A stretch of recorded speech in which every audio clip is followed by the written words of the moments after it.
দেশের ২৩তম রাষ্ট্রপতি নির্বাচনের তফসিল ঘোষণা করল নির্বাচন কমিশন। ১৩ই আগস্ট প্রার্থিতা চূড়ান্তের দিন ধার্য করা হয়েছে। ভোটের প্রয়োজন হলে মীমাংসা হবে ২০ আগস্ট। সেদিন দুপুর ২টা থেকে বিকাল ৫টা পর্যন্ত সংসদ অধিবেশন কক্ষে ভোট গ্রহণ অনুষ্ঠিত হবে। এরই মধ্যে সংসদের তরফ থেকে পূর্ণাঙ্গ ভোটার তালিকা পাঠানো হয়েছে নির্বাচন কমিশনে। ভোগান্তি ভুলে চলে আসুন রিগালে। ওয়ারেন্টি সহ স্টাইলিশ কালেকশন নিয়ে রেডি রিগাল ফার্নিচার।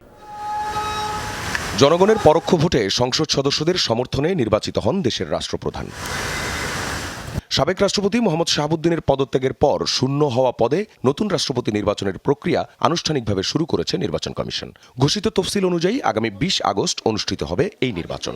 মনোনয়নপত্র দাখিলের তারিখ হচ্ছে ১৩ই আগস্ট ২০২৬ বৃহস্পতিবার সকাল ১০টা থেকে বিকাল ৪টা পর্যন্ত। মনোনয়নপত্র পরীক্ষার তারিখ হচ্ছে ১৬ই আগস্ট ২০২৬ রোববার সকাল ১০টা থেকে যতক্ষণ লাগে।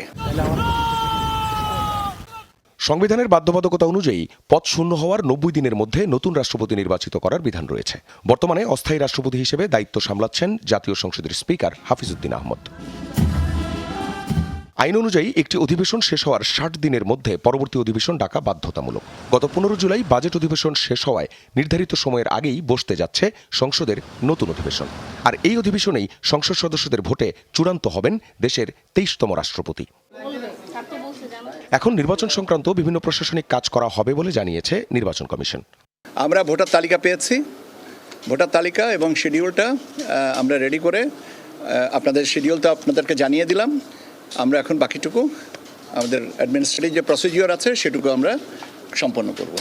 আখলাকুস সাফা, যমুনা নিউজ, ঢাকা।